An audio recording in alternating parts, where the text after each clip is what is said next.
Kabanata 1181. Siyam na hakbang sa disoryentasyon. Hindi nagsalita si Tyr bagkus ay bahagyang tumango at pumasok kasama si Leonardo Alroy.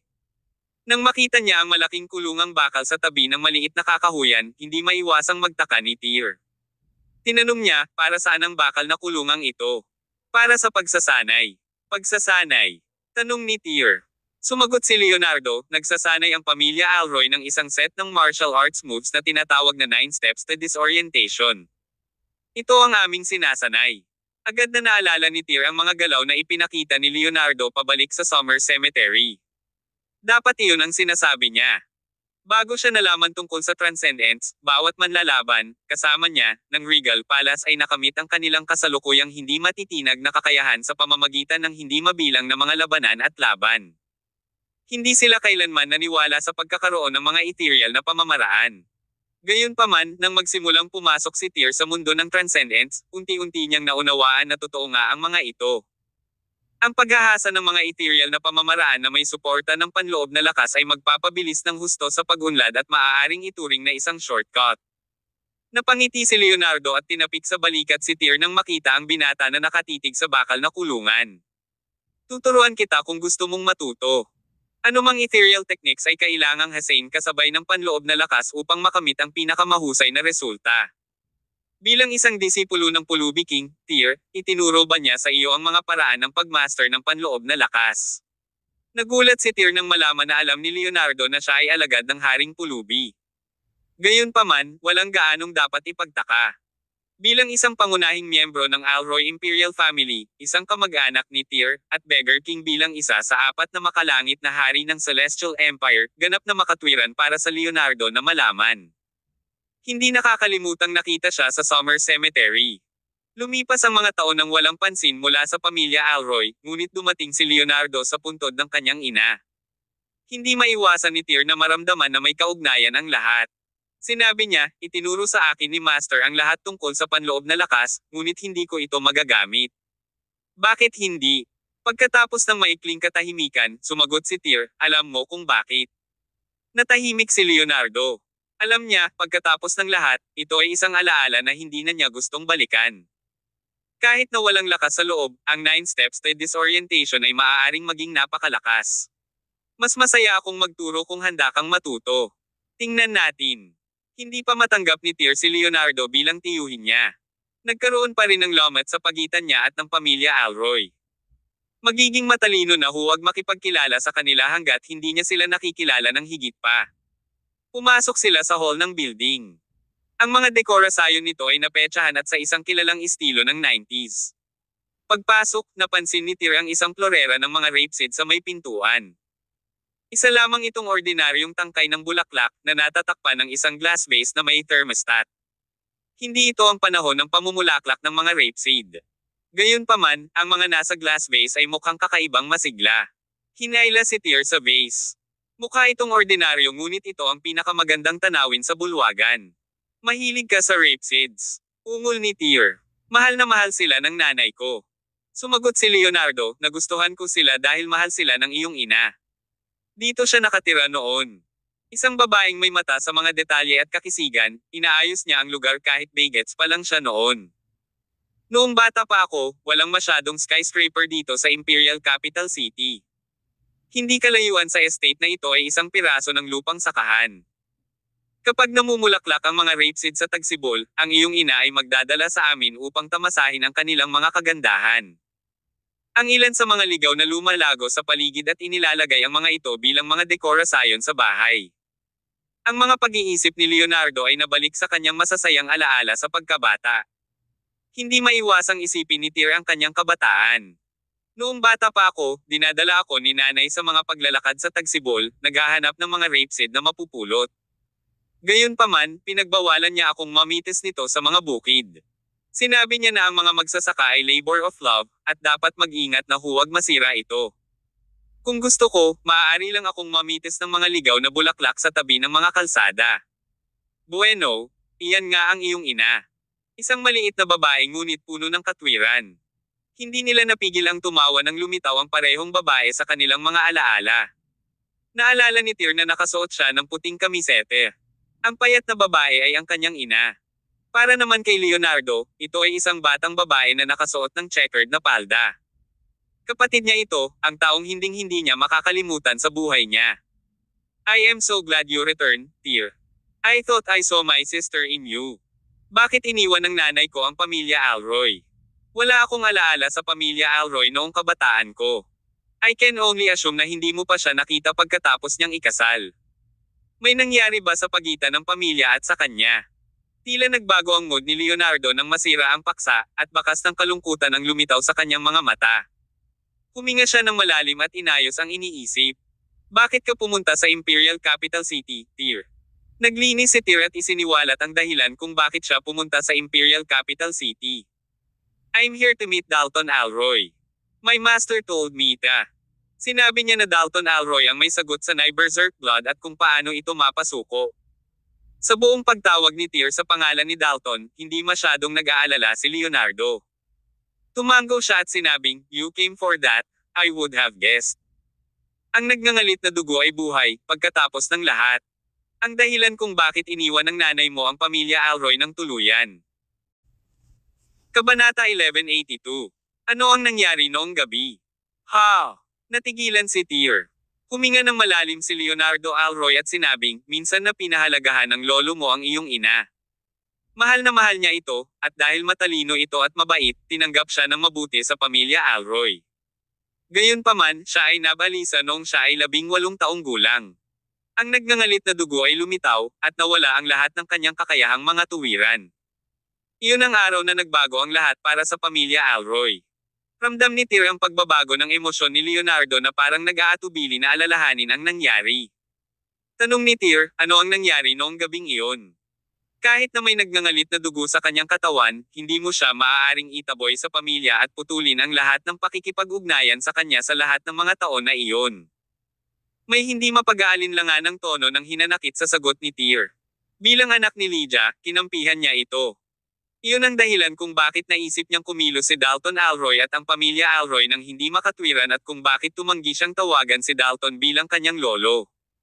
Tumawa ng mapait si Leonardo at sinabing, mag-iisip ka ng mabuti kung alam mo ang nangyari noong gabing iyon, Tyr. Tell me, anong nangyari noon? Sumagot si Leonardo, noong gabing iyon, ang iyong ina, sa kalagayan ng kalupitan at galit, ay pinatay ang iyong lola. Boom! May biglang sumabog sa isip ni Tyr, na pinunasan ang kanyang iniisip. Lahat ng bagay na tila hindi makatwiran kamakailan lamang ang nakalipas ay ngayon ang tamang bagay na dapat gawin.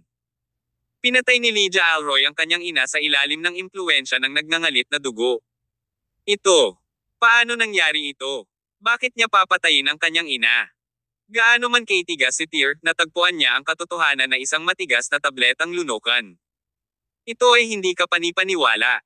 Ang trahedya ay nangyari mahigit 20 taon na ang nakalilipas.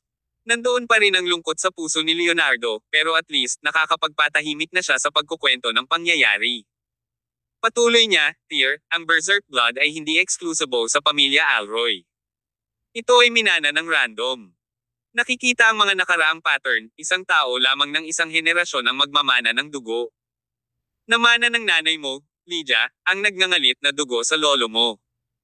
Ibig sabihin, ikaw at ang iba pang magkakapatid, maliban sa aking ina, ay nakaligtas sa patayan ng nagngangalit na dugo. Tama ka. Tumango si Leonardo. Natatandaan ko na nakakita ako ng 3 bata noong nasa libingan ako ng iyong ina. Kung magpapatuloy ang pagmamana ng katangian, ang isa sa kanila ay magkakaroon ng nagngangalit na dugo sa kanyang katawan. Sumagot si Tyr, iyan ang magiging panganay kong anak na babae, si Cyrene. Hindi ba 6 or 7 years old lang siya? May lumabas ba sa mga katangian ng nagngangalit na dugo? Tama ka. Tumango si Tyr. Ito ang dahilan kung bakit ako sumugod sa Imperial Capital City. Hindi nagtagal, ang aking anak na babae ay nabalisa at binulag ng lapis ang isang kaklase. Kung hindi ito makontrol, wala akong puso na isipin kung ano ang mangyayari sa hinaharap. Huminga ng malamig si Leonardo. Dapat mong maunawaan ngayon kung bakit pinatay ng iyong ina ang iyong lola sa nakamamatay na gabing iyon taon na ang nakakaraan. Nang siya ay nabalisa na na-trigger ng nagngangalit na dugo, ang lahat ng pangangatuwiran ay nawala, at siya mismo ang naging halimaw. Kaya nga namatay ang lola mo sa kamay ng nanay mo. She is a great mother to us and shared a loving relationship with your grandfather. That night, he came to the berserk blood, and to ensure that the tragedy happened again, he chose to kill your mother.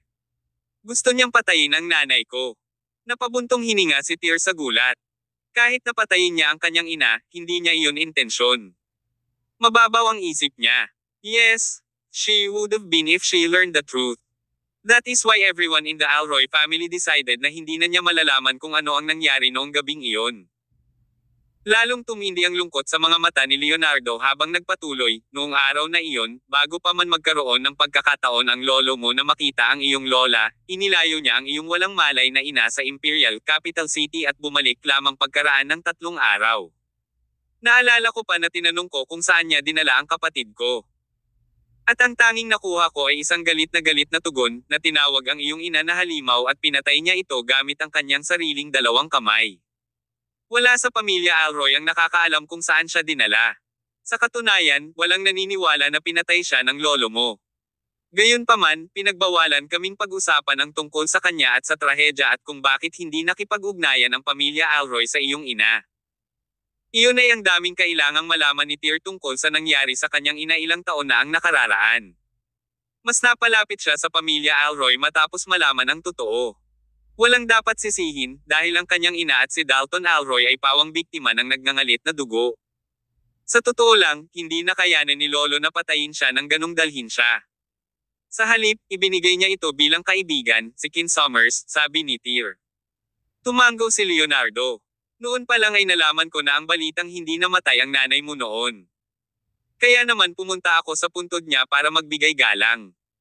Habang nagsasalita siya, mamantong hininga si Leonardo at nagpatuloy, kung ang iyong lolo ay mas malupit, hindi ka sana nabuhay, at ang nagngangalit na dugo ay isang bagay na sa nakaraan. Sa kasamaang palad, tayong mga tao ay mga sentimental na nilalang, at dahil hindi niya kaya. Huwag mong dalhin ito sa kanyang sarili na wakasan ang kanyang buhay, ibinigay niya siya sa iyong lolo sa ama. Siguro nagrelent ang lolo mo simula nung pinayagan niya itong pakasalan ang anak niya. Tyr remark, it's all fated. Ayon sa aking ama, siya ay pinatay ng aking lolo sa huli. Nang gabing iyon, nabalisa siya at naging halimaw mismo. Dahil sa mga pagpipilian, napilitan siyang wakasan ang buhay. Marahil ay hindi ang aking lolo ang pumatay sa kanya, ngunit ang aking ina mismo, na puno ng pagkakasala. Ako. Kumbaga kahit hanggang dulo, hindi niya alam na pinatay niya ang kanyang ina. Blessing ba? Hindi ko alam. Kabanata 1183. Red Moon Institute. Whatever happened, it is in the past. Ang nanay mo ay namatay na noon. Ang lahat ng nangyari ay walang iba kundi mga alaala ngayon, sabi ni Leonardo Alroy. Gayunpaman, biglang nagbago ang tono ni Tyr at sinabing, baka buhay pa ang nanay ko. Ano? Nagulat si Leonardo. Hindi siya patay. No, not really. Well, I can't put it in words. Naalala ni Tyr ang kanyang mga iniisip at sinabing, sa palagay ko ay may napakalaking misteryo na bumabalot sa aking ina. Anong ibig mong sabihin? Ang puntod na binisita mo sa Summer Cemetery ay hindi naglalaman ng katawan ng aking ina. Ito ay isang cenotaph. Isang cenotaph. Gulat na sabi ni Leonardo, sinabi mo na ang libingan ng iyong ina ay isang cenotaph. Ano ang ibig mong sabihin? Hindi ko alam. Umiling si Tyr. Ang pamilyang Summers ay halos mapuksa ng isang lalaki na nagngangalang Kirin Summers, isang anak ng aking madrasta at isa pang lalaki. Siya ay malupit at hinukay ang puntod ng aking ina upang ako ay mabalisa. Gayunpaman, wala sa kanyang mga labi ang natagpuan pagkatapos ng kabaong ay binuksan, at doon namin napagtanto na ito ay isang cenotaph lamang. Sabi nga, hindi ko alam kung buhay pa ba siya o ninakaw ang katawan niya pagkatapos. I find it very strange. Naikuyom ni Leonardo ang kanyang mga kamao at umiling, how dare he? Nasaan si Kirin Summers? Ako na ang mag-aayos para mapatay siya. Sumagot si Tyr, pinatay ko na siya. Well, I'll arrange for the Alroy family to investigate your mother's cenotaph. Whatever it is kailangan namin ng sagot. Ikaw naman at ang dugo ng anak mo, huwag kang mag-alala, Tyr. Baka may ideya ang lolo mo sa solusyon. Gayunpaman, malayo pa tayo sa ganap na pagwawasto sa issue. Ito ang dahilan kung bakit bihira siya sa bahay. Sabi ni Leonardo. Tanong ni Tyr, naghahanap ba siya ng mga paraan para gamutin ito? Nabalitaan ko na hinahanap ng aking Panginoon ang aking lolo nang dumating siya sa Imperial Capital City dati at sinabing wala na siya sa isip. Ano ang nangyayari? Medyo kakaiba na talaga ang lolo mo ngayon. Gayunpaman, madalas niyang napanatili ang kanyang katinoan at kamalayan. Habang lumilipas ang panahon, lumalakas ang kanyang kapangyarihan, at ang dugong nagngangalit ay lalong tumigas at mas mahirap kontrolin. Ang dahilan kung bakit nauna ang Windsor King ay upang tulungan ang iyong lolo na sugpuin ang nagngangalit na dugo. Ang lakas ng loob ay may malaking kinalaman sa pagsabog. Ang sabi ni Leonardo. Napansin ko. Tumango si Tyr. Ang impetus para sa pag-trigger ng Berserk Blood ay malapit na nauugnay sa panloob na lakas. Matapos ipasa ni Beggar King kay Tyr ang mga paraan ng paghahasa ng panloob na lakas, nagawa ni Tyr na makabisado ito sa napakaikling panahon, na humahantong sa pagsiklab ng kanyang galit na dulot ng dugo. Sa ilalim ng impluensya, kahit ang pulubing hari ay hindi niya kapareha. Walang pagpipilian kundi ay silang kapangyarihan ni Tyr gamit ang Heptasil Maneuver. Ang nagngangalit na dugo ay isang ganap na nakakatakot na kababalaghan. Si Cyrene Summers ang pinakamalaking pag-aalala ni Tyr ngayon. Sa kabutihang palad, nasa kanya ang sarira upang kontrolin ang kanyang mga pagsabog na dapat maggarantiya ng kaunting kapayapaan sa ilang sandali. Kahit noon pa man, naramdaman ni Tyr ang pagkaapurahan ng bagay na iyon at alam niyang kailangan niyang humanap ng paraan para makontrol ang nagngangalit na dugo sa pinakamaikling panahon na posible. Saan pumunta si Lolo para maghanap ng solusyon? Tanong ni Tyr. Sinabi ni Leonardo, sa totoo lang, hindi niya tinuligsa ang Berserk Blood bago ang pag-atake ng iyong ina at talagang nahumaling siya rito. Pagkatapos ng lahat, lubos nitong pinahuhusay ang mga kapangyarihang lumaban kapag na-trigger. Gayunpaman, sa wakas ay napagtanto niya na ito ay isang masama at nakakatakot na pag-iral mula noong insidenteng iyon. Gumastos siya ng astronomical na halaga ng pera at umupa ng maraming kilalang siyentipiko sa mundo upang magtayo ng isang instituto ng pananaliksik. Ang Research Institute ay pinangalan ng Red Moon Institute, at ang responsibilidad nito ay imbestigahan ang nagngangalit na dugo sa katawan ng iyong lolo. May mga resulta ba? Nagmamadaling tanong ni Tyr. Ang pamamaraan ni Dalton ay halos kapareho ng kung paano si Tyr ay nag-empleyo kay Professor Mark sa ibang bansa upang magsaliksik ng kanyang dugo. Meron, sabi ni Leonardo. Ang Research Institute, o kaya narinig ko, ay nakumpleto ang kanilang pagsusuri at nakabuo ng isang hypothesis upang kontrolin ang nagngangalit na dugo. Kung ang mga eksperimento ay nagpapatunay na ang hypothesis ay totoo, ang isang gamot ay maaaring gawin upang ganap na makontrol ang dugong nagngangalit. Nagtagumpay ba ang mga eksperimento? Nagkagulo ang pananaliksik? Anong ibig mong sabihin? Nanlaki ang mga mata ni Tyr sa hindi makapaniwala. Ngumiti ng mapait si Leonardo. Ang Red Moon Institute ay hindi sinasadyang nalantad sa publiko at nakakuha ng atensyon ng mga walang prinsipyong individual. Pagkatapos noon ay nagbago ang direksyon ng pananaliksik, ngunit walang alam ang lolo mo tungkol dito. Huli na nang malaman niya ang katotohanan. Tumibok ang puso ni Tyr, at bigla siyang nagkaroon ng interes sa bagay na iyon. Ano ang nangyari noon, Uncle? Sumagot si Leonardo, ang Red Moon Institute ay pinasok at manipulahin ng mga individual na may agenda.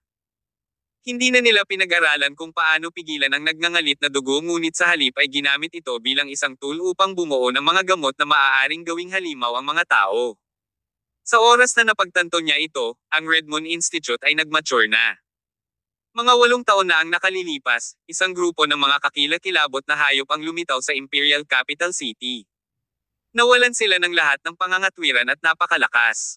Ang ilan sa mga hayop sa antas ng Grandmaster ay nagawang talunin ang Transcendence. Ang paglitaw ng mga hayop na ito ay nagulat sa mga pamilya ng Imperial. Ang ilan sa mga Imperial na pamilya ay nagsama-sama at nagpilit sa pamilyang Alroy. Sa kalaunan, ang mga Imperial na families, na pinamumunuan ng iyong lolo, ay nagsagawa ng tadong pag-atake sa mga hayop. Tumagal ng buong 3 taon upang maalis ang mga ito, gayunpaman, ang Red Moon Institute ay naging Red Moon. Nakakuha si Tyr ng napakaraming impormasyon mula kay Leonardo. Ipinaalala sa kanya ng mga hayop na ito ang gamot, ang Red Spider, na nakita niya pabalik sa Hilaga. Alam niya noon na ang Red Spider ay nagmula sa Imperial Capital City at ang mga matatagpuan sa Hilaga ay mga semi-finished na produkto. Iyon ang dahilan kung bakit hinanap ni Kirin ang bone marrow ni Tyr, lahat para mabuo niya ang perpektong pulang gagamba. Kabanata 1184. Na-upgrade na pulang gagamba. Sa wakas ay naayos na ang lahat nang marinig niya ang mga salita ni Leonardo Alroy. Ang Red Spider ay nagmula sa Imperial Capital City at nagmula sa parehong Red Moon Institute na itinatag ng kanyang lolo na si Dalton Alroy. Ang dahilan kung bakit nagawa ng Red Moon Institute ang mga halimaw na Red Spiders ay dahil ginamit nila ang dugo mula sa katawan ni Lolo para bumuo ng mga ito. Alam mo ang tungkol sa sangkap na ito. Nagulat si Leonardo kay Tyr Summers. Paano mo nalaman ang tungkol sa kanila? Nalinis na ang batch ng horror. Ang Red Spider ay nalinis at naging isang gamot na bawal sa Imperial Capital City. Humalaklak si Tyr. Paano ganap na mapupuksa ang ganitong uri ng bagay? Marahil ay wala na ito sa Imperial Capital City sa ilalim ng kontrol ng imperial na pamilya. Gayunpaman, dati itong malawak na ipinakalat sa Hilaga. Ginamit pa ito para sa maraming tao na interesado sa pananaliksik nito. Nagsalita ako dati sa iyo tungkol kay Kirin Summers. Nag-specialize siya sa pag-aaral ng Red Spider at kalaunan ay sinubukan kong gamitin ang bone marrow ko para bumuo ng perpektong Red Spider. Pero pinatay ko siya. Nang bumaha ang mga pulang gagamba sa Hilaga, ilang beses din silang nalipol ng 6 na pintuan sa malaking sukat, ngunit hindi pa rin ito nawawala. Napabuntong hininga si Leonardo. Ang ganitong uri ng kalahating tapos na produkto ay imposibleng sirain kapag ito ay ipinakilala sa masa. Sinabi ni Tyr, dahil ang pangkat ng mga dayuhang bagay ay naalis na, sino ang sinasabi mong abala pa rin kay Lolo tungkol sa bagay na ito? Bagamat nawasak ang mga kakilakilabot, ang Red Moon Institute ay hindi ganap na napawi. Nagpunta sila mula sa isang institute patungo sa isang organisasyon na tinatawag na Red Moon. Gumawa ang Red Moon ng upgraded na bersyon ng Red Spider 2 taon na ang nakakaraan. Isang na-upgrade na bersyon. Tama, sabi ni Leonardo. Noon, pagkatapos na sirain ang batch ng mga horror na iyon, nasira ang Red Moon Institute, ngunit lahat ng data at impormasyong nakapaloob sa loob ay lihim na ninakaw. Tumakas daw sila sa ibang bansa, at pagkatapos ng ilang taong pananahimik, muling binuo ang na-upgrade na bersyon. Ano ang mga epekto ng na-upgrade na bersyon? Tanong ni Tyr. Maaari nitong ianggat ang isang ordinaryong Grandmaster sa isang Transcendent. Ito. Napabuntong hininga si Tyr. How terrifying! What kind of side effects does it have? Masisiraan din ba sila ng bait at maging malupit? Posibleng magkagulo, ngunit hindi ka mawawala sa iyong isip, sagot ni Leonardo. Nabigla si Tyr. Kung ganoon, hindi ba maituturing na perpekto ang upgraded na bersyon ng Red Spider? Hindi ba nito mababago ang tanawin ng martial arts community kung ilalabas ang gamot na ito? Tiyak na magkakaroon ito ng malaking epekto kung ito ay lalabas. Medyo makapangyarihan na ang Red Moon. Ang kanilang kapangyarihan ay hindi mas mababa sa isang imperial na family dahil napakaraming transcendent sa loob ng organisasyon na binago gamit ang upgraded na Red Spider. Ngayong bumalik na ang Red Moon sa Imperial Capital City, hindi alam kung gaano sila kitikot kumpara sa Red Moon Institute mula noon. Tanong ni Tyr, wala ba talagang side effect? Wala sa maikling panahon. Gayunpaman, kahit na ang malakas na pangangasiwa ng Red Spider ay nakapagpapalakas ng mga tao, ito ay lubos na nakakabawas sa haba ng buhay ng isang tao. Ang ilan ay maaaring mamatay sa pagkahapo pagkatapos ng ilang buwan matapos itong ibigay. Ito ay depende sa pangangatawan ng tao. Ang iba ay ang mga tao ay maaaring mabuhay ng ilang taon. Nagulat si Tyr. So, to put it mildly, it's not that the side effects is no more in the upgraded version. On the contrary, its adverse effects are far more significant. This is like set fire to one's lifespan to achieve the effect of enhancing one's kapangyarihang labanan. Sa ganitong paraan, nakakatakot ang gamot na ito. Kung ang gamot ay maaaring magdulot ng labis na pinsala, bakit napakaraming tao pa rin ang handang subukan ito upang maging mga alipin sa Red Moon? Tumawa si Leonardo. Ang isang tao na bumubulusok sa buong buhay niya ay maaaring mamulaklak ng isang beses pagkatapos matanggap ang gamot na ito. Kahit na hindi ito magtatagal, at bagaman ito ay magbubuwis ng buhay, magkakaroon ng hindi mabilang na mga tao na maaakit dito ng pareho. Dagdag pa dyan, may ilang mga tao na may malubhang karamdaman o halos mamatay. Upang maghaiganti at hindi magdusa sa sakit, hindi ba ito ang pinakamahusay na pagpipilian? Bahagyang tumango si Tyr. Tama ka. Talagang nakakaakit ang upgraded na bersyon ng Red Spider na ito. Sinabi ni Leonardo, tiyak na mayroong isang tao na sumuporta sa Red Moon Institute mula sa mga anino para hindi sila maalis. Hinala ng iyong lolo na mayroong isang makapangyarihang organisasyon sa likod ng Red Moon. Isa na maaaring bahagi ng isang imperial na pamilya, o ito maaaring ibang mas nakakatakot na organisasyon. Dugtong pa ni Tyr. The world is unpredictable. So in the past few years, nabog down si Lolo dahil sa Red Moon, di ba? Sinabi ni Leonardo, ito ay isang binhing itinanim namin. Natural lamang na kami ang magwawakas dito. Ang Red Moon Institute ay orihinal na binuo ng iyong lolo. Ngayong nawala na ito sa kontrol, maaari lamang lutisin niya at ng Alroy Imperial Family. Bukod dito, dapat mayroong kopya ng impormasyon na naglalaman ng mga detalye ng nagngangalit na dugo sa kanilang mga kamay, dugo sa katawan mo. Sa puntong ito, halos tapusin na ni Tyr ang pagkakasunod-sunod ng mga pangyayari. Sulit ang paglalakbay na ito. At least, mas alam niya ang palagi niyang gustong malaman ang kanyang ina at ang nagngangalit na dugo. Bagamat nanatiling magulo ang kinabukasan, si Tyr ay nakakita man lang ng pag-asa. Walang sinabi si Leonardo kaysa rito. Tyr, halos lahat ng pwedeng sabihin ay nasabi ko na sa iyo. Kung talagang gusto mong hanapin ang mga sagot mula sa lolo mo, maghintay ka dito sa kanyang pagbabalik. Kailan siya babalik? Tanong ni Tyr. Sumagot si Leonardo, lalong naging malala ang paglusot ni Redmond sa panahong ito. Tinitingnan sila ng buong Alroy Imperial Family. Hindi lang iyon. Pinakilos din ng lolo mo ang marami sa kanyang mga kontak para tumulong sa pag-iimbestiga.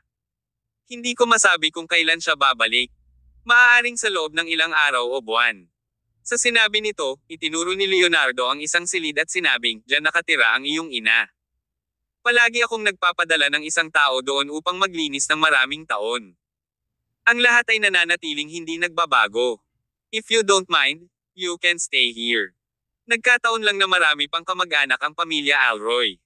Matutuwa silang malaman na nakabalik ka na, kaya aayusin ko na makilala mo sila. Gayunpaman, mabilis na umiling si Tyr.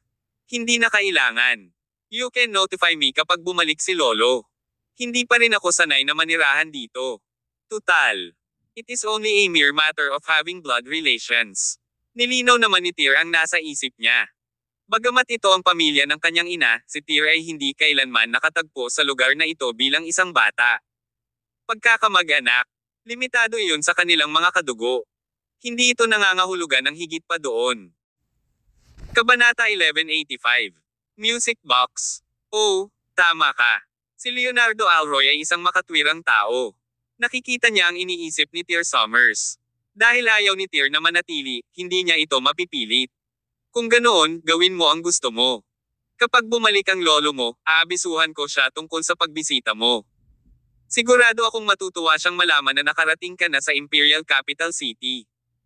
Pagkasabi niyon, agad na umakyat si Leonardo sa ikalawang palapag. Hintayin mo ako dito. May gusto akong ibigay sa'yo. Medyo natarante si Tyr pero hindi na nagtanong pa at tumango lang. Pagkaakyat ni Leonardo sa ikalawang palapag, pinagmasdan ni Tyr ang bulwagan ng mag-isa. Ang lahat ng mga furnishings ay tila luma. Sa kabila ng lahat ay natigil noong dekada 90, hindi ito mukhang napetsahan. Bukod sa nabanggit na bouquet ng namumulaklak na rapeseed flower sa dingding, may mga poster din ng Westlife noong bata pa sila. Kasama rin sa kanila ang mga poster ng sikat na international singer. Mayroon ding mga makalumang tape recorder at isang kulay na telebisyon na maaaring magpatugtog ng mga CD. Masasabi ni Tyr mula sa mga kasangkapan na ang kanyang ina ay uso at uso sa kanyang kabataan. Pumipikit ang mga mata niya. Hindi maiwasan ng kanyang isipan na lumipad sa nakaraan nang makita ang kanyang ina na nakatambay sa sopa habang nakapikit at nakikinig sa mga kanta. Hindi mapigilan ni Tyr na mapangiti na mahina habang iniisip iyon. Maya-maya ay bumaba na si Leonardo mula sa ikalawang palapag. Sa kanyang mga kamay ay isang box at ito ay isang music box na dapat ay naging sikat 20 years ago. Nakaupo sa ibabaw nito ang isang carousel na nagpatugtog ng musika habang umiikot ito. May maliit na drawer sa ilalim nito. Iniabot ni Leonardo kay Tyr ang hawak na music box. Ang music box na ito ay paborito ng nanay mo noong bata pa siya. Mayroon itong recording function. Ang kanta na tumutugtog dito ay personal na ni-record ng nanay mo. Pinindot ni Tyr ang play button sa music box. 20 taon na ang lumipas, ngunit gumagana pa rin ito. Hindi nagtagal ay nagsimulang umikot ang carousel at lumiwanag sa mga makukulay na ilaw. Kasabay nito, isang ethereal na boses ang umalangaw-ngaw, kumakanta ng isang kanta. Sa mga puting ulap ng bughaw na kalangitan, isang maliit na puting bangka ang lumulutang. Sa bangka ay nakatayo ang isang puno ng osmanthus habang naglalaro ang isang puting kuneho. Tila binawian ng 20 years si Tyr kanina nang marinig niya ang kanta. Maraming alaala sa kanya at sa kanyang ina sa pamilyang Summer sa malayong lugar. May isang puno ng osmanthus sa bakuran kung saan nakatira ang pamilyang Summers na may 3.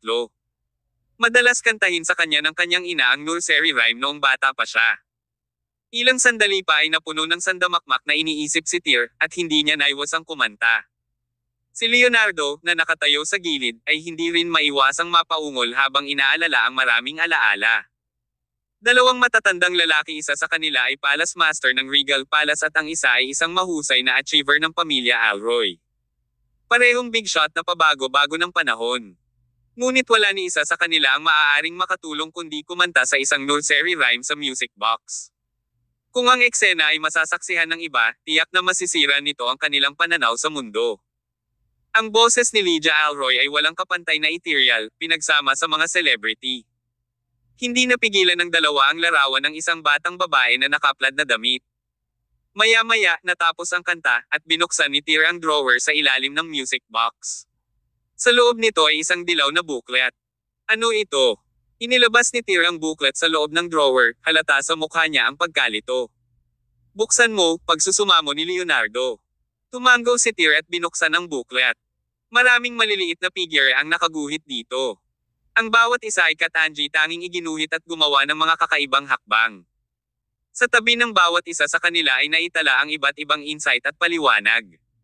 Ang 9 na hakbang sa disorientasyon. Bumaba ang ekspresyon ni Tyr. Ang nakatala sa booklet na ito ay ang 9 steps to disorientation na kasasabi mo lang. Tama ka. Tumango si Leonardo. Ipapasa ko na sa iyo ang paraan ng pag-practice ng 9 steps to disorientation, Tyr Summers. Hindi ka naman tatanggi, di ba? Ngumiti si Tyr at ibinalik ang booklet sa kinaroroonan nito at sinabing, sa palagay ko ay mas gugustuhin kung wala ito hanggat hindi ko nabibigyang linaw ng lubusan ang ilang bagay. Tutal, napakahalaga nito sa pamilya Alroy at talagang hindi maipapasa, tama ba? Tyr, outsider pa rin ba ang tingin mo sa sarili mo? Tanong ni Leonardo. Hindi kasalanan ng lolo mo ang nangyari noon. May hinanakit ka pa rin ba sa puso mo? Umiling si Tyr. Hindi iyon ang ibig kong sabihin. Kunin mo na. Malaking silbi sa iyo ang 9 steps to disorientation. At kung isasaalang-alang ang pamilya Alroy sa kasalukuyan, ikaw ang pinakakwalipikadong magsanay ng pamamaraang ito. Anong ibig sabihin nito? Sumagot si Leonardo, hindi mo pa rin ba naiintindihan?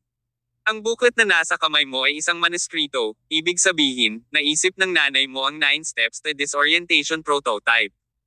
Ang iyong ina ang lumikha ng pamamaraang ito. Ano? Namangha si Tyr. Ang pamamaraan na ito ay maaari lamang maisigawan ng may panloob na lakas, katulad ng maalamat na martial arts na mga kasulatan. Ang kanyang ina, si Lydia Alroy, ay maaaring lumikha ng martial arts scripture. Bagamat kakaunti ang pakikipag-ugnayan ni Tyr sa panloob na lakas ng isang transcendent, nakita niya itong naglaro sa mga pelikula at palabas sa telebisyon. Tanging ang pinakamakapangyarihang martial arts masters ang posibleng lumikha ng isang obra maestra. Huwag kang masyadong magtaka.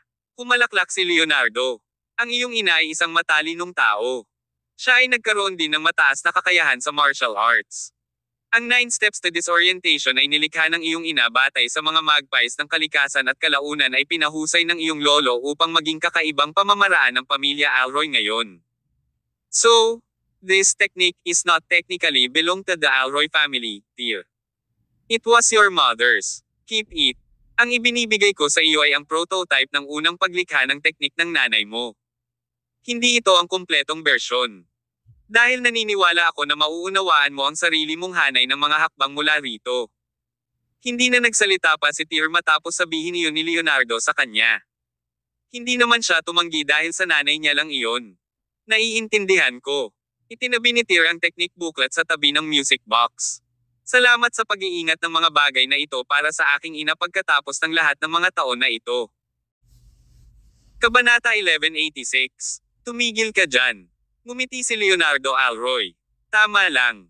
Kung tutuusin, siya ang pinaka-iginagalang kong kapatid. Dahil nandito ka na, why not stay? Ulit ni Leonardo. Hindi na kailangan. Ngumiti si Tear Summers at umiling. Hindi ako sanay na tumira sa isang lugar na parang compound ng palasyo. Babalik ako kapag bumalik si Lolo. Nang makitang ayaw talagang manatili ni Tear, hindi na nagpatuloy si Leonardo. Kung ganoon, hindi na ako magsasalita pa. May mga tao akong pinaghandaan tayo ng pagkain. This can be considered our second meeting. Why don't we have a good drink this afternoon? Hindi makatanggi si Tear sa hiling ni Leonardo at agad na pumayag. Dahil doon, pumunta ang dalawa sa dining hall kung saan nakalatag ang isang mesa ng masasarap na alak at pagkain. Batid ni Leonardo na ayaw makipagkita ni Tear sa mas maraming miyembro ng pamilya Alroy, kaya hindi inaabisuhan ng una ang sinuman na sumama sa kanila sa pagkain. Gayunpaman, mayroon siyang ipinaalam sa kanyang anak na si Ins Alroy. Gusto niyang maresolba ni Ins at Tear ang kanilang alitan na nagugat sa hindi pagkakaunawaan kanina. Gayunpaman, hindi mahanap ng kanyang mga kampon si Ins. Sino ang nakakaalam kung saan tumakas ang babae? Lalong nagiging suwail ang anak kong ito. I want to have her clean up her act. She doesn't understand the rules at all. Maaaring minamaliit ni Leonardo ang kanyang anak, ngunit nakikita ni Tear na mahal siya ni Leonardo. Sino nga mang hindi mamahalin ang kanyang anak? Ngumiti si Tear. You don't have to overthink, uncle. Ganyan lang talaga ang mga kabataan. Magiging maayos din sila kapag tumanda na sila. Natawa si Leonardo. Kung si Ins ay may kahit isang ikasampu ng iyong mga sensibilidad, madyay gising ako sa panaginip kong tumatawa. Halika, Tear. Hayaan mong mag-toast ang tito mo.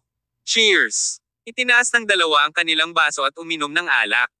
Bagamat ito ang unang tunay na pakikipag-ugnayan ng dalawa, parang matagal na silang magkaibigan sa loob ng maraming taon. Ang sarap sa pakiramdam. Nagsimulang magbukas ang dalawang lalaki matapos ibalik ang kanilang mga inumin.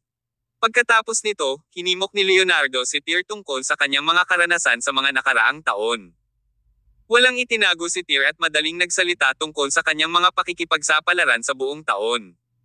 Nang matapos siya, tumahimik si Leonardo. Hindi niya akalain na ganito pala ang mararanasan ni Tear sa murang edad. Kahit nakatatanda na siya, hindi niya maiwasang humanga kay Tear. Samantala, sinabi ni Leonardo kay Tear ang ilang bagay tungkol sa mga imperial na pamilya ng Imperial Capital City na nagbigay daan sa Tear na magkaroon ng komprehensibong pag-unawa sa mga gawain ng mga pamilyang imperial. Ang katotohanan ay ang mga imperial na pamilya ng Imperial Capital City ay walang pinagkaiba sa mga maimpluwensyang pamilya. Ang pagkakaiba lang ay mayroon silang mas maraming mapagkukunan at mas maraming eksperto sa pamilya. Alam ni Tear ang apat na pamilya ng imperial ng Imperial Capital City dahil sila ay kontrolado ng Creed at tinulungan ang nasabing Creed na kontrolin ang mga hepe ng Celestial Empire. Gayunpaman, hindi iyon ang kaso.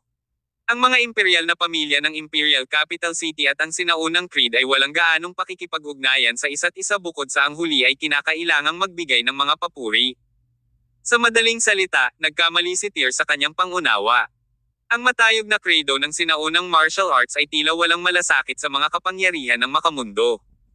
Ang direksyon kung saan patungo ang kanilang pananaliksik ay hindi ordinaryong alitan. Sa kabaligtaran, ang ilang mga imperial na pamilya ay laging gustong lumapit sa sinaunang martial arts creeds. Gayunpaman, mayroong isang hindi nakikita ngunit mahigpit na hangganan sa pagitan ng mga pamilya ng imperial at ng credo. Kahit na ang mga imperial na pamilya ay gumugol ng mga dekada, mahirap masira ang limitasyon ng Creed. Higit pa rito, ang pinakamahalagang pangyayari na nangyari sa Imperial Capital City ay ang Red Moon Institute. Ngayon, ang Red Moon Institute ay naging pinakamalaking banta sa pamilya Alroy at sa iba pang mga pamilyang imperial. Kaya, kung mayroong anumang mas matinding paggalaw mula sa Imperial Capital City, tiyak na kasangkot dito ang Red Moon Institute. Kung tungkol sa kung sino ang sumusuporta sa Red Moon Institute, nanatiling hindi naiintindihan ng pamilya Alroy ang mga ito ng lubusan. Gayunpaman, mula sa kung ano ang maaaring makuha mula sa mga salita ni Leonardo, ang araw na nawala ang mga pagdududa at ang mga katotohanan ay nalaman ay mabilis na nalalapit. Nag-inuman ng 2 hanggang alas 3 ng hapon, pagkatapos ay nag-alok si Tear na magpahinga. Pagkatapos ay umalis si Tyr sa tirahan ng Alroy sa dapit hapon. Noong una ay gusto ni Leonardo na mag-ayos ng sasakyan na magpapaalis kay Tyr, ngunit tumanggi ang huli. Nang makalabas siya sa gate ng pamilya Alroy, umarkila si Tyr ng taxi para umalis. Habang naghihintay ng taxi si Tyr, isang magarang sasakyan ang biglang nagmaneho papunta sa kanya. Sa tabi ng sasakyan ay isang itim na sasaktan ang huminto. Ang dalawang sasakyan bago si Tyr at tuluyang hamarang sa kanyang view sa highway. Bumukas ang pinto ng sasakyan, at mula rito ay lumabas ang isang maselang dalaga na nakasuot ng puti. Siya ay walang iba kundi si Ins Alroy. Medyo nagulat si Tyr na ang isang batang babae tulad ni Ins ay gustong magmaneho ng isang marangyang kotse. By the looks of your red chicks, you must have had a great time having a meal with my dad, Tyr. You say you're Lydia Alroy, son. I already know you've come to the Alroy family to cast your covetous. Nakatingin ka sa posisyon ng pamilya ni Alroy bilang isang imperial na napakahirap na dumating para bawiin ang iyong ninuno para magkaroon ng bahagi sa mga ari-arian ng pamilya Alroy, tama ba? Natarante si Tyr sa sinabi ni Ins. Tinatimad siyang makipagdaldalan sa babaeng ito. Tumalikod siya at naghanda na umalis sa ibang direksyon. Tumigil ka nga dyan. Biglang pasaway si Ins. Kaagad pagkatapos noon, dalawang matipunong lalaki ang bumaba mula sa sasakyan na naglalabas ng dominanteng aura. Malabo na masasabi ni Tyr na ang dalawa ay may mga palatandaan ng kanilang lakas sa loob. Ang dalawa ay mga bodyguard ni Ins. Bilang pinakabatang Marchioness ng imperial na pamilya ng Imperial Capital City, karaniwan para kay Ins na magkaroon ng mga pambihirang eksperto bilang mga bodyguard tuwing siya ay lalabas. Tulad ng kung paano si Celio Windsor ng pamilya Windsor ay may ilang mga transcendent sa kanyang paglalabas. I have yet to settle this morning's account with you, Tyr Summers. Gusto mo na bang umalis? How could there be such a favorable option? Nakaupo si In sa hood ng sasakyan habang nagsisindi ng sigarilyo, walang pinagkaiba sa ibang babaeng bigwigs doon. Gayunpaman, tila hindi siya masyadong naninigarilyo. Agad siyang nabulunan ng usok nang huminga siya habang puno ng luha ang kanyang mga mata. Ubo. Umubo siya ng 2 beses bago itinapon ang sigarilyo sa kanyang kamay sa lupa. Weston, Wyatt, this guy is pretty formidable. You two deal with him. Kung walang makakatalo sa kanya, then just hold out until Abel get here. Naiintindihan. Sabay na sagot ng 2 matipunong lalaki na kilala bilang Weston at Wyatt at nagsimulang lumapit kay Tyr. Kabanata 1187. Abel Alroy. Naging madilim ang ekspresyon ni Tyr Summers habang malamig na sinabi, Ins, hindi ako makikipagtalo sa iyo para sa kapakanan ng iyong ama. Pero, kung gusto mong patuloy na maging mapilit, huwag mo akong sisihin sa pagiging masama ko sa iyo. Ngumisi si Ins at sinabing, mga redneck. Pinahirapan mo ako ng husto ngayon, pero naglakas loob ka pa ring magyabang ng walang kahihiyan. Sabihin mo, ang aking mga tauhan, sina Weston at Wyatt, ay higit na makapangyarihan kaysa sa mga nagbabantay sa pinto. Tyr, hindi pa ako napahiya ng ganito mula nang ako ay isinilang. Kung hindi ko matikman ang aking kapangyarihan ngayon, magagawa ko huwag na huwag mong titiisin ang insultong ito. Sa sandaling ito, wala pang 2 metro ang layo ng malalaking lalaking iyon sa Tyr. Sabay-sabay silang nagpakawala ng mababang dagandong. May kumikinang na malabong mahahalata sa kanilang kamao. Oo naman, ang duo ay transcendents. Tiyak na hindi sila ang uri ng mga baguhan na pumasok kamakailan sa estado ng transcendence. Kido, how dare you offend my lady? We will crush all your bones today. Sa sandaling sinabi nila iyon, ang 2 lalaki ay magkatabi sa simula, nahiwalay sa 2 panig ng sabay-sabay, at nagmamadaling umakyat sa Tyr mula sa 2 direksyon. Kayong 2 ay naghahanap ng iyong kamatayan. Si Tyr ay hindi tiyak na isang mahusay na ugali na tao na ginustong gamitin ang pagpapanalo sa mga tao sa pamamagitan ng kabutihan sa harap ng kanilang pang-aasar. Dahil gusto nilang mag-away, kaya hindi na kailangang sumuko si Tyr. Sa isang kisap mata, ang lalaking iyon, na dumaan kay Weston, ay malakas na hinagis ang kanyang kamao sa dibdib ni Tyr. Ang suntok na iyon ay nagdala ng napakalaking puwersa na nagdulot ng isang malakas na tunog na sumabog. Walang putol na naiwasan iyon ni Tyr. Ibinalik niya ito sa isang suntok ng kanyang kamao na nagbigay kay Weston ng masarap na tama. Si Tyr ay hindi tiyak na isang transcendent. Ngunit, Gaya ng sinabi ng kanyang master, ang kanyang mga disipulo ay maaaring hindi isang transcendent, ngunit ang kanyang lakas o bilis ay higit na lumampas sa karaniwang transcendent fighter. Kung siya ay lumaban ng buong lakas, kahit na ang pulubing hari ay mahihirapang sugpuin ito. Gaya ng inaasahan, hindi magkatugma sina Weston at Wyatt para kay Tyr. Isang putok mula kay Tyr ang nagpal-AS kay Weston.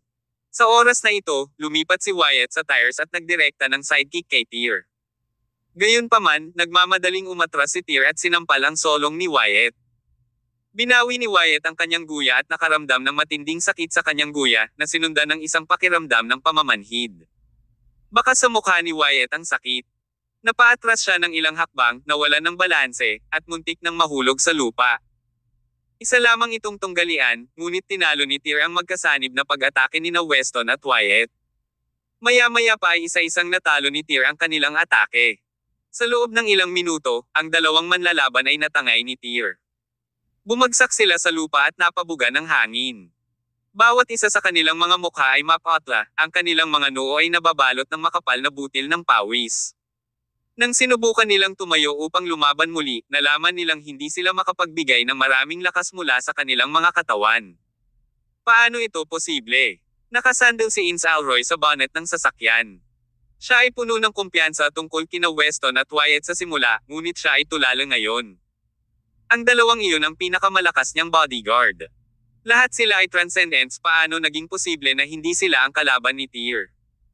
Ngayon, hindi lang sila ang kalaban ni Tyr, ni hindi sila makatagal ng ilang round sa ilalim ng mga kamay ni Tyr. Ang buong bagay ay hindi naiintindihan ni Ince. Ito. Biglang naramdaman ni Ince na kinakapos siya ng hininga. Nang muli siyang tumingin kay Tyr, naramdaman niya mas nakakatakot ang lalaking ito kaysa kanina. Anong klaseng bata? Noon lang, kinailangan ni Weston na magpumiglas na tumayo mula sa lupa. Pagkatapos ng isang paputok na dagindong, bumalot sa kanyang katawan ang matatag at malakas na enerhiya. Muli, ikinaway ni Weston ang kanyang kamao at sumugod kay Tyr. Sa oras na ito, naramdaman ni Tyr na may gumagalaw sa likuran niya habang naglalakad siya palapit kay Ince. Malungkot ang ekspresyon ng mukha ni Tyr. Tumalikod siya at nagpakawala ng isang mabangis na sipa. Napakabangis nito na ikinalat nito ang aura ni Weston. Ang sipa na iyon ay nagpalipad sa kanya ng 7 o 8 metro ang layo. Arg! Hindi napigilan ni Ince na magpakawala ng nakakatusok na sigaw mula sa napakalaking aksyon. Sa susunod na segundo, inilabas niya ang letigo na dala niya at marahas na hinampas ito kay Tyr. Hinawakan ni Tyr, single-handed ang letigo sa kamay ni Ince at pilit na hinaila palapit sa kanya. Kaagad, ang letigo na iyon ay inagaw sa kanya. Snap! Walang humpay na hinampes ni Tyr ang letigo.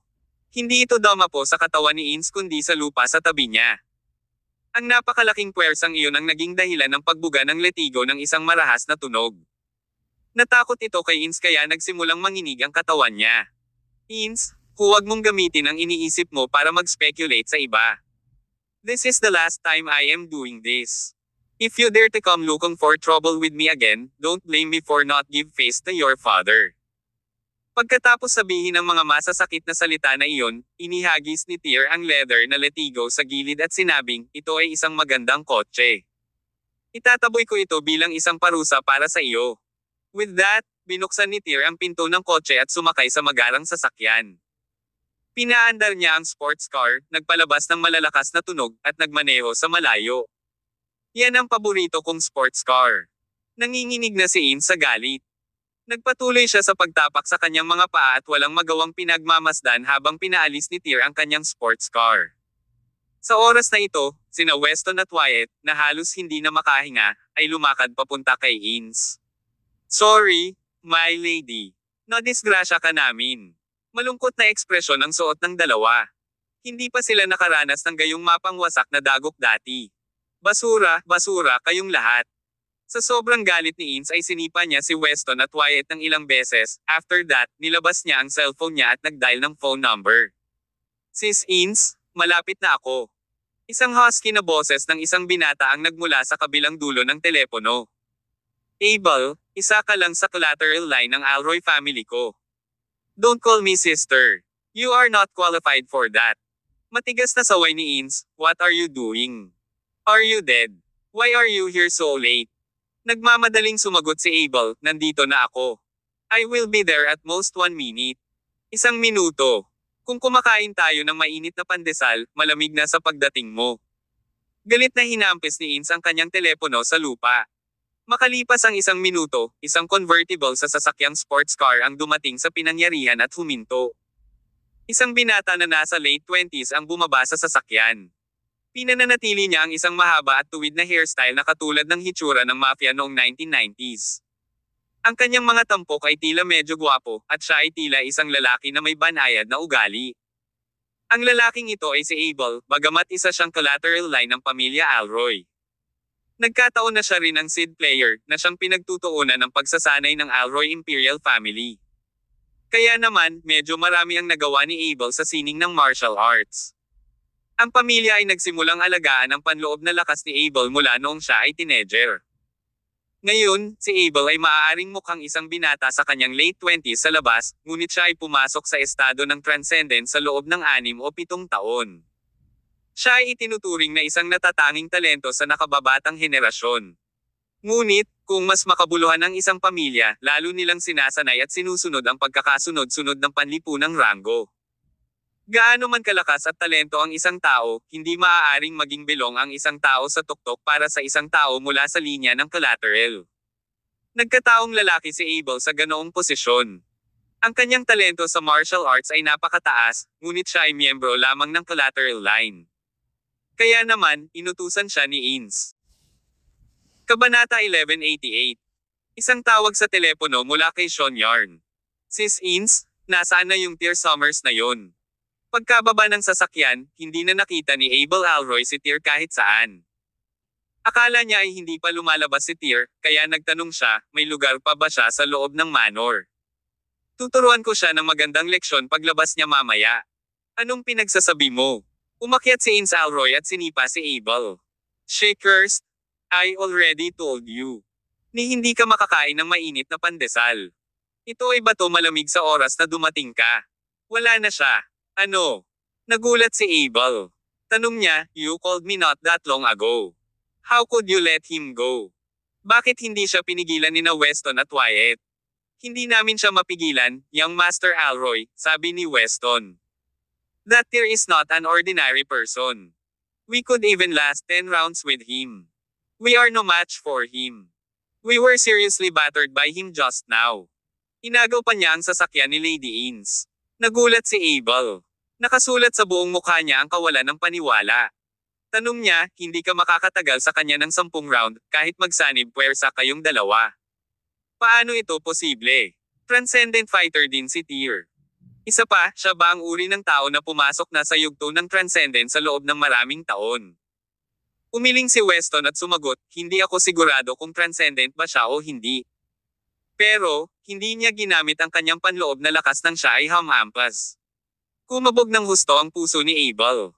Bilang isang henyo sa martial arts, nagkaroon siya ng matinding pagnanais na makipaglaban sa pinakamalakas na kalaban na mahahanap niya.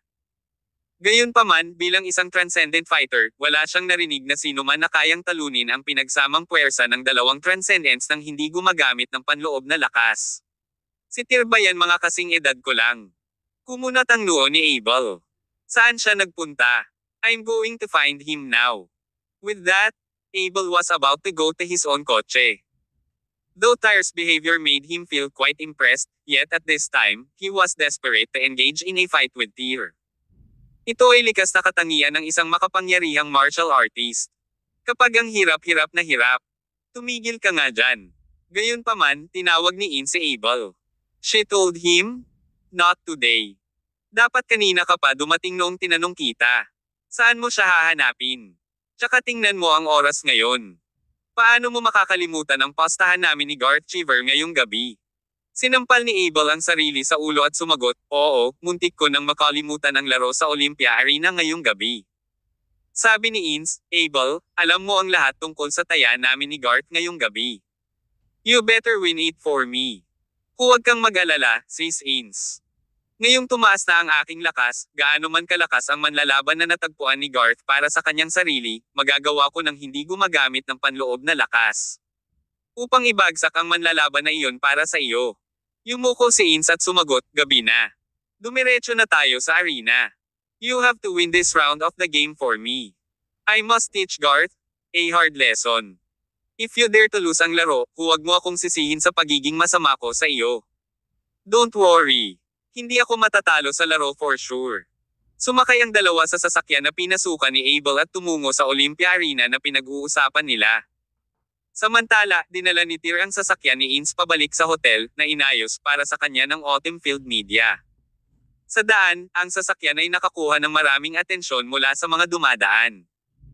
Hanggang sa sandaling ito ay sa wakas na pagtanto ni Tyr kung bakit napakaraming mayayamang bata ang mahilig sa mga mag-agarang sasakyan. Sa loob ng hotel, inilagay ni Tyr ang music box na iyon sa ibabaw ng isang desk nang nakabalik na siya sa hotel. Binuksan niya ang switch, at muling napuno ang silid ng himig ng pagkanta ng kanyang ina. Pumikit si Tyr. Ang pag-awit ay kaaya-aya sa kanyang pandinig. Pakiramdam niya ay kinakanta ng kanyang ina ang mga kantang iyon sa tabi niya ng mga sandaling iyon. Noong bata pa siya, palagi siyang nakahiga sa mga bisig ng kanyang ina. Matutulog si Tyr habang nakikinig sa kanyang pagkanta at pagkukwento. Ngayon, habang nakikinig si Tyr sa pagkanta ng kanyang ina, natural, nakaramdam siya ng antok. Hindi nagtagal, isang matamis na ngiti ang sumilay sa kanyang mukha, at siya ay nakatulog na may ngiti. Hindi alam ni Tyr kung gaano siya katagal nakatulog. Sa huli, nagising siya sa pagtunog ng telepono. Ang music box ay tumutugtog pa rin ang pagkanta ng kanyang ina sa background. Nagmulat ng mata si Tyr at kinuha ang phone niya. Lolo Sean. Nang makita ni Tyr ang caller ID sa telepono, nakaramdam siya ng tagumpay sa kanyang puso. Nang pumunta siya sa pamilyang Summers, nalaman niyang umalis na si Sean Yarn sa Hilaga at bumalik sa Imperial Capital City. Noong una, akala ni Tyr ay pupuntahan niya si Sean pagkatapos niyang magnegosyo, ngunit hindi niya inaasahan na si Sean ang unang mag-aabot. Lolo Sean, nakarating na ako sa Imperial Capital City. Nasaan ka ngayon? Pinindot ni Tyr ang answer button at nagtanong. Alam kong nakarating ka na sa lungsod, sagot ni Sean sa kabilang dulo ng telepono. Magulo ka talaga. Nagkagulo ka na sa Imperial Capital City pagdating mo. Simula sa pamilya Windsor, pagkatapos ay sinundan ng pamilya Alroy. Sa kabutihang palad, mayroon kang isang malakas na ugnayan sa parehong pamilya. Kung nasaktan mo ang pamilya Cheever, sa tingin mo ba ay makakalabas ka sa isang piraso? Tyr, itong impulsive character mo ay kailangang baguhin. Ang Imperial Capital City ay hindi katulad ng ibang lugar. Medyo nagulat si Tyr.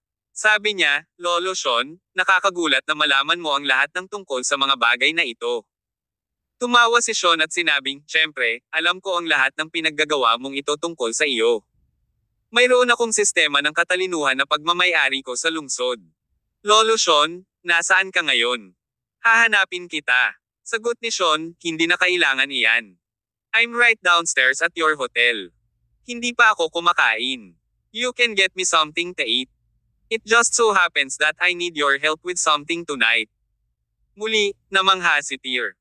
Nagmamadali niyang sinabi, oo naman, Lolo Sean. Pagkatapos noon ay agad na lumabas ng kwarto si Tyr. Natagpuan niya ang kanyang sarili sa isang pribadong silid ng isang restaurant ng hotel sa ibabang palapag at nag-order ng handaan. Dumating si Sean sa private room na napabook ni Tyr nang wala sa oras. Nagsalin siya ng isang tasa ng tsaa pagkatapos niyang maupo. Lolo Sean, paano mo nalaman na nandito ako? Tanong ni Tyr. Inubos ni Sean ang tsaa sa kamay niya. Parang medyo nauuhaw siya. Sunod niyang hinugot ang sirang sword na dala niya at inilagay sa mesa. Di ba sinabi ko lang sa'yo na may intelligence system ako sa Imperial Capital City? Sagot naman ni Tyr. Parang nabighani siya sa kanyang natuklasan. Dati, mahigit isang dekada na si Sean sa pamilya Summers. Paano nagkaroon na ng intelligence system kung kailan kababalik lang niya sa Imperial Capital City hindi pa ganoon katagal? Dahil nag-iisang itinatag ni Tyr ang Regal Palace, alam na alam niya kung gaano kahirap magtatag ng perpektong sistema ng katalinuhan. Kunin ang halimbawa ng Shadow Department. Inilagay ni Kyropter ang lahat ng kanyang lakas sa Shadow Department sa mga nakaraang taon. Kasabay nito, ang Regal Palace ay nag-invest din ng maraming mapagkukunan sa Shadow Department. Gayunpaman, ang sistema ay maaari lamang ituring na isang maliit na tagumpay. Lolo Sean, gaano ka kalakas? Paano ka nakapag-set up ng intelligence system sa napakaikling panahon? Short time. Isang ngiti ang pinakawalan ni Sean. Ibinaba niya ang tasa sa kanyang kamay. Sabi niya, noon, umaasa ang pamilya ko sa Yarn sa isang intelligence system para makakuha ng foothold sa Imperial Capital City. Ang sistema ay naitatag ng mahigit isang siglo. Kabanata 1189. Olympia Arena. Ang iyong sistema ng katalinuhan ay naitatag ng mahigit isang siglo. Tinitigan ni Tyr Summers si Sean Yarn, nagtataka. Pakiramdam niya ay masyadong hindi kapanipaniwala ang lahat. Noon pa man ay iniisip ni Tyr na si Sean ay isang nag-iisang eskrimador. Hindi niya akalaing mayroon siyang kahangahangang background sa Imperial Capital City. Sa harap ng pagkagulat ni Tyr, mapait na ngumiti si Sean at sinabing, pero, nakaraan na iyan. Nagulat si Tyr. Tanong niya, ano ang ibig mong sabihin, Lolo Sean? Sumagot si Sean, maraming taon na ang nakalilipas, ang aking Yarn family ay nagkaroon ng maraming opinyon sa Imperial Capital City. Ito rin ang pinakamalaking intelligence organization sa lungsod at maging sa Hilagang Celestial Empire. Gayunpaman, ang aming Yarn family ay nalipol dahil sa isang sikreto. Pagkatapos noon, wala na ang dating kaluwalhatian ng pamilyang Yarn. Ngayong nakabalik na ako sa lungsod, umaasa ako sa ilan sa aking mga lumang staff para muling ayusin ang intelligence organization ng Yarn family. Ginawa ko ang lahat ng ito na may iisang layunin ang bayaran ng isang pabor. Nakinig si Tyr na may pagdududa sa kanyang isip. Kung tutuusin, wala siyang masyadong alam tungkol sa nakaraan ng pamilya Yarn, kaya nabigo siyang maunawaan ang tiyak na implikasyon sa likod ng mga salita ni Sean. Lolo Sean, anong uri ng sikreto ang kinikimkim ng iyong pamilya Yarn na haantong sa pagkalipol ng iyong pamilya? Sino ang gustong lipulin ng iyong pamilya? At ikaw ang dapat na nakaligtas sa malaking kasawiang iyon, di ba? Sabi ni Sean, hindi pa ito ang oras para pag-usapan ang sekretong iyon, ngunit masasabi ko ito, ang naglipol sa aking pamilya ng Yarn noon ay may kinalaman sa mga Creed. Ang mga Credo. Lalong namangha si Tyr sa yugtong ito. Tama yan. Pinag-uusapan ko ang tungkol sa mga Credo. Paliwanag ni Sean, noon, ang lihim na hawak ng aking pamilya ay pinagnanasaan ng mga Creed. Kaya, ang aming Yarn family ay nalipol noong gabing iyon. Gayunpaman, ang iyong lolo, si Dalton Alroy, ay nagpakita sa eksena. Sa huli, hindi lamang siya nakatulong ang aking pamilya upang itago ang lihim na iyon, ngunit siya rin ang nagligtas sa aking buhay. Natigilan si Tyr. Tanong niya, ang aking lolo. Tama ka. Tumango si Sean at nagpaliwanag, noong gabing iyon, dinala ng iyong lolo ang kanyang lalaki mula sa pamilyang Alroy ng Imperial Capital City at tinulungan ang aking pamilya na itaboy ang mga Creed. Sa sandaling ito, muling hinamon ang pananaw ni Tyr sa mundo. Noon pa man ay iniisip niya na ang mga tinatawag na Creed na nagsasagawa ng sinaunang martial arts ay isang pag-iral na sa huli ay tumaas sa ibabaw ng mortal na mundo. Ang mga imperial na pamilya ay isang kasangkapan lamang na ginamit ng mga Credo upang kontrolin ang mga mortal na lungsod. Gayunpaman, ngayon ay sinabi sa kanya ni Sean ang isang bagay na kakaiba. Noon, tinakot ng kanyang lolo ang isang Creed mula sa pagtapak sa Imperial Capital City sa pamamagitan ng Mad King, Prestigio, na tila nakakagulat sa kanya. Lolo Sean, bakit ka nagmamadaling bumalik sa Imperial Capital City ngayon? Para saan? Sagot ni Sean, ginawa ko ito para mabayaran ang kabutihan ng lolo mo. Sa panahon ngayon, sabik na sabik siyang alamin ang kuta ng isang organisasyon. Hiniling niya sa akin na muling simulan ang intelligence organization ng aming Yarn family noon para imbestigahan ang organisasyong ito para sa kanya partikular. Tanong ni Tyr, ang organisasyon na sinasabi mo ay Redmond, tama? Tama ka. Tumango si Sean at nagpatuloy, Tyr, ngayong nakapunta ka na sa pamilya Alroy, dapat malinaw na malinaw sa iyo kung anong uri ng pag-iral itong Redmond. Dapat kang magsimula sa Redmond Institute na ito. Actually, I came here to find you today because of your grandfather's instruction. He wants you to contribute and join me to investigate the matter. Natahimik si Tyr ng ilang segundo bago siya tumango ng mariin. Aniya, kaya aware ang lolo ko na matagal na akong nandito sa Imperial Capital City. Tama na yan, sabi ni Sean. Ang mga tagalabas ay nagchichismis tungkol sa kung paano ang iyong lolo ay naging mad, sa mahabang panahon, ngunit ang totoo, siya ay mas matino kaysa sa iba. Sagot ni Tyr, si Lolo Sean, syempre, willing akong gawin ang part ko. Nabanggit mo na may kailangan kang gawin sa'yo ngayong gabi. Ano yun? Nagsalin si Sean ng isa pang baso ng tubig. Humigop siya at sinabing, it's still early now. Kain muna tayo. Aalis tayo pagkatapos nating kumain. Okay. Hindi nagtagal, inihain ng hotel ang mga pinggan, at nagsimulang maghukay ang dalawa. Halos alas 8 na ng gabi, sabay na umalis ng hotel sina Sean at Tyr. Pagkatapos, pinuntahan nila ang sasakyan, na sa una ay pag-aari ni Ins Alroy, sa isang medyo malayong lugar. Lolo Sean, saan tayo pupunta? Tanong ni Tyr sa daan. Sumagot si Sean, upang imbestigahan ang organisasyon ng Redmond, kailangan nating magsimula sa maladroga na Red Spider. Ito ay ganap na ipinagbawal sa Imperial Capital City ng imperial na pamilya. Gayunpaman, sa muling pagbabalik ng Redmond sa pagkakataong ito, nabawi ng Red Spider ang katanyagan nito sa merkado. Kaya, hanggat nahanap natin ang Red Spider, masusubaybayan natin ang Redmond sa pamamagitan ng pagsunod sa mga pahiwatig at paghahanap ng daan patungo sa organisasyon.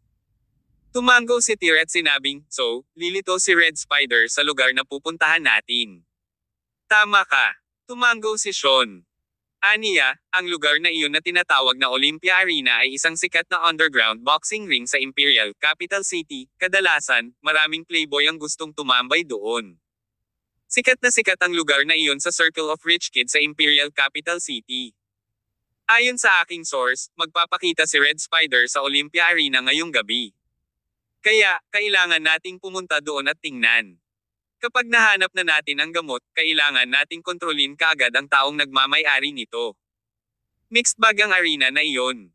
Kadalasan, sila ay mga Grandmaster at Transcendent Powerhouse na nagpapakita doon. Wala akong ganap na tiwala sa aking lakas lamang, ngunit ngayon ikaw at ako ay magkasama sa ito, magiging mas madali. Okay.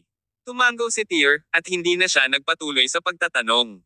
Pinaandar niya ang nakaistilong sasakyan na iyon sa direksyon ng Olympia Arena. Sa oras na ito, sa tabi mismo ng isang maliit na kagubatan ay isang napakasinaunang mukhang napakalaking pabrika. Ang pabrika ay nagbigay ng pakiramdam ng industrial na panahon noong ika-19 na siglo. Sa labas ng isang sira-sirang pabrika ay naroon ang lahat ng uri ng mamahaling sasakyan na nakaparada sa patag na lupa. Ang lahat ng luxury car, limited edition na sasakyan ay nasa lahat ng dako. May ilang helicopter pa nga na nakaparada sa hindi kalayuan. Sa oras na ito, isang convertible sports car ang lumapit sa kanila. Ito ay ang mahabang buhok na sina Abel Alroy at Ins Alroy na nakasuot ng puting damit, maganda at katangi tanging tingnan habang bumababa sa sasakyan ng huminto ito.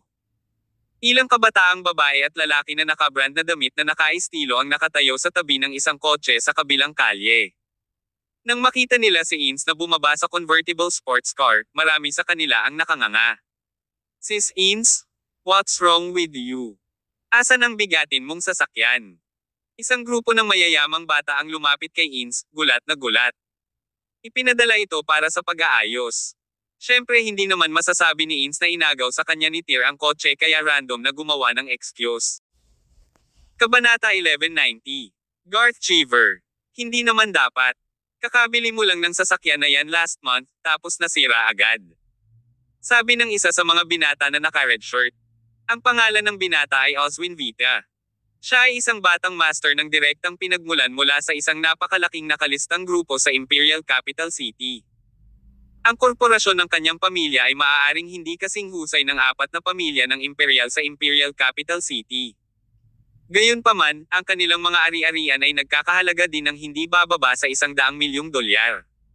Si Oswin ay medyo malapit kay Ins Alroy at sa iba pa. Siya ang number 1 sidekick ni Ins. Saan nanggagaling ang lahat ng pinagsasabi mong ito? Sinipa ni Ins si Oswin at medyo inis na inis. Si Oswin ay napakatalino. Masasabi niyang ayaw banggitin ni Ins ang sasakyan, kaya hindi na siya naglakas loob na usisin pa. Ang iba pang mayayamang bata sa paligid niya ay nanatiling tikom din ang kanilang mga bibig. Yung mayabang na Garth, dumating na ba? Tanong ni Ins. Narito na. Tumango si Oswin. Tinuro niya ang isang helicopter sa di kalayuan. Pagkatapos ay sinabi niya, dumating ang taong iyon sa pamamagitan ng helicopter ngayon. Binigyan niya kami ng hirap nang dumating siya. Sis Ins, nakipag-ugnayan na ako sa American Flight Company. Maaari tayong pumili ng ilang helicopter sa susunod na buwan. How dare show off before us? Ano naman ito? Ins scolded and cursed. Tonight, ipapakita natin sa kanya. Kapag nanalo si Abel sa larong iyon para sa akin mamaya, dudurugin ko ang helicopter niya. Oswin flattered, haha.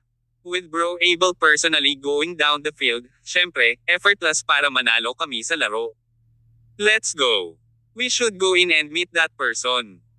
Dahil doon, pumasok si In sa pabrika sa ilalim ng saliw ng isang grupo ng mga spoiled brats mula sa mga magnate na pamilya sa Imperial Capital City.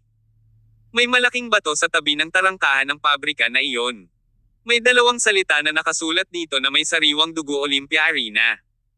Bagamat ang labas ng gusali ay isang pabrika, ang loob nito ay isang higanting boxing ring. Maraming octagonal cages sa loob ng boxing ring.